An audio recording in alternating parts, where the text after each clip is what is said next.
Selamat pagi, di sini saya Ronald Hadi Prasetyo akan mempresentasikan hasil kelompok kami tentang bedah mayat dengan 8 orang anggota.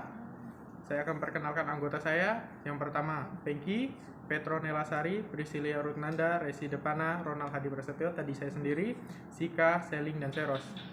Selanjutnya adalah kita ke latar belakang bedah mayat, perkembangan teknologi di bidang kedokteran, bukan tidak mustahil akan mengundang masalah pelik rumit.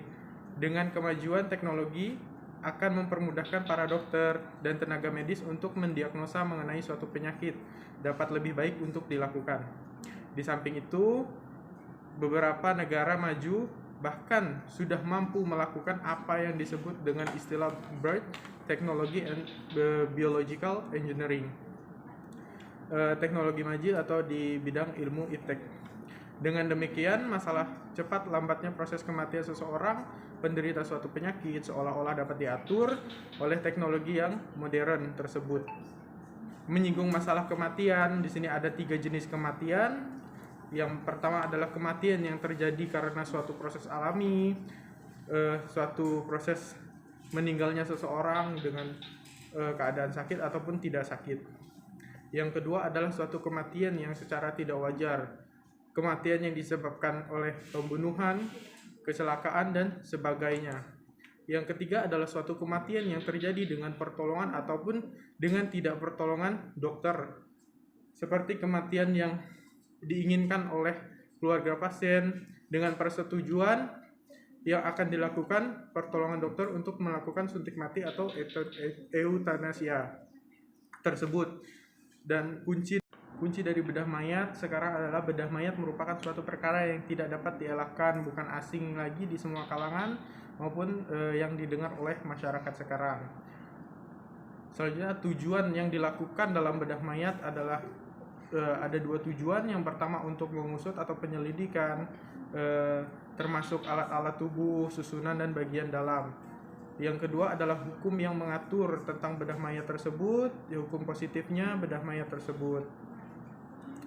Kejadian dan konsep autopsi. Autopsi merupakan cabang baru dalam ilmu kedokteran yang dikembangkan untuk pemeriksaan pada mayat secara menyeluruh, baik bagian luar mayat maupun bagian dalam mayat. Kondisi yang membutuhkan autopsi adalah kondisi di mana kematian yang terkait dengan masalah hukum, kematian yang terjadi dengan proses pengobatan, eksperimental ataupun penelitian.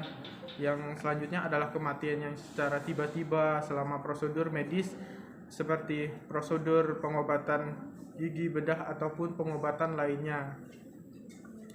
Yang selanjutnya adalah kematian yang terjadi bukan akibat sebab kondisi yang tidak diketahui. Kematian yang mendadak pada bayi, kematian yang tidak wajar yang digunakan akibat kekerasan, bunuh diri, ataupun overdosis obat-obatan. Ini yang diperlukan dalam kondisi bedah mayat ataupun autopsi yang dilakukan pada mayat tersebut, dengan catatan sesuai hukum yang berlaku yang ada di hukum aturan yang ada di Indonesia itu sendiri. Selanjutnya adalah kematian yang diakibatkan kecelakaan. Untuk pembahasan pembuktian merupakan suatu bagian dari suatu proses peradilan pidana, maka tata cara pembuktian tersebut terkait pada hukum acara pidana yang berlaku. Autopsi merupakan tahap paling menentukan dalam proses persidangan pidana, mengingat pada tahap pembuktian tersebut akan ditentukan bukti tidaknya seorang terdakwa melakukan sebagaimana yang didakwa penuntut umum tersebut. Etika yang berlaku dalam keperawatan mengenai bedah mayat, yang pertama adalah etika menghormati, menjaga hak dan kemuliaan mayat sebagai manusia. Yang kedua adalah menyegerakan urusan autopsi mayat. Yang ketiga, kebenaran atau waris atau izin, termasuk dalam informed consent, hak untuk pasien. Yang keempat adalah melakukan autopsi dengan cermat. Yang kelima, melakukan autopsi sejauh yang diperlukan saja. Dan yang keenam, menjaga rahasia mayat. Yang ketujuh, tidak menghina, mengejek, dan memaki mayat. Yang keempat adalah mengambil langkah-langkah keamanan. Yang kesembilan, mengurus mayat dan sampel penelitian atau organ jaringan setelah otopsi dengan sebaik-baiknya. Tindakan yang ke-10 dalam etika keperawatan, tidak mengambil jaringan atau organ mayat tersebut. Yang ke-11, orang yang diperbolehkan hadir saat otopsi bedah mayat.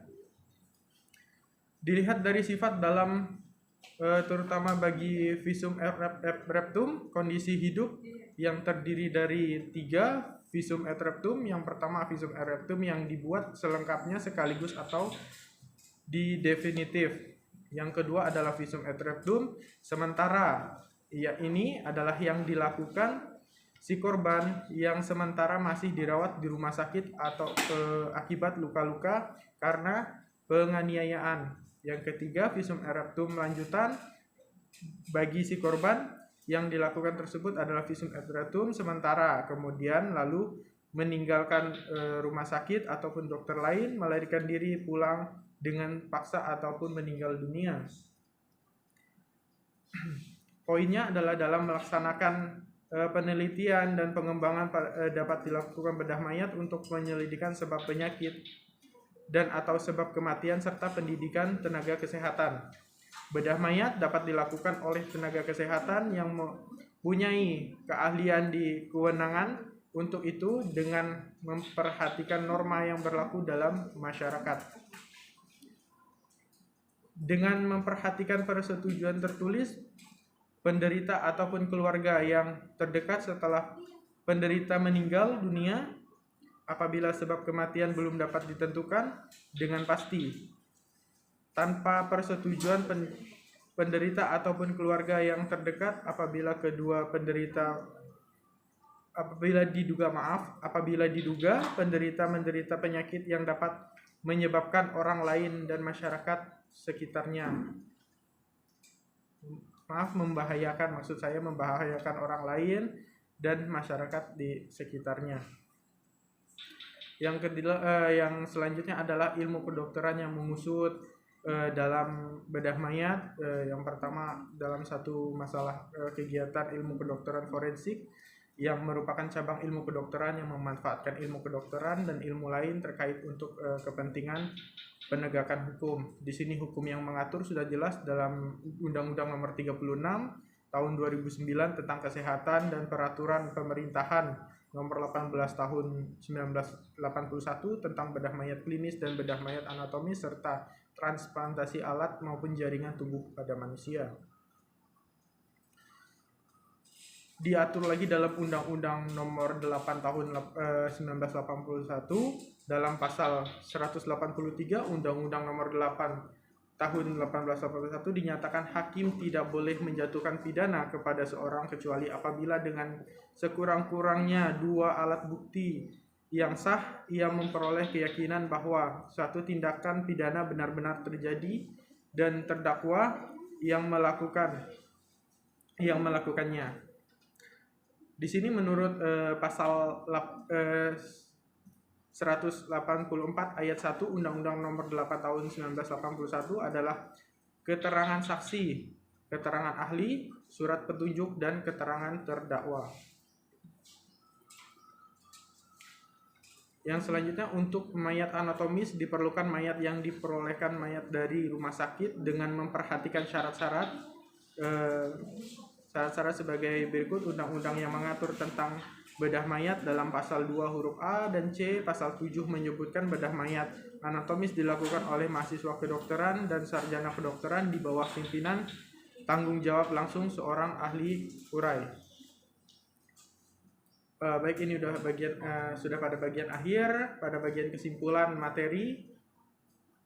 Kesimpulannya adalah bedah mayat adalah suatu penyidikan pemeriksaan tubuh mayat termasuk alat-alat organ tubuh dan susunan pada bagian dalam. Untuk sarannya kiranya lewat peran ilmu kedokteran dalam hubungannya dengan kegunaan serta perannya dalam bidang pendidikan, membantu penegak hukum, dalam hal ini polisi dan hakim, untuk membuat keterangan suatu perkara. Di sini akan saya jelaskan lagi mengenai Undang-Undang Nomor 36 Tahun 2009 tadi, tentang kesehatan, peraturan pemerintah Nomor 18 Tahun 1981 tentang mayat klinis dan mayat anatomis serta transplantasi alat organ ataupun jaringan pada manusia. Sekian pemaparan materi dari saya.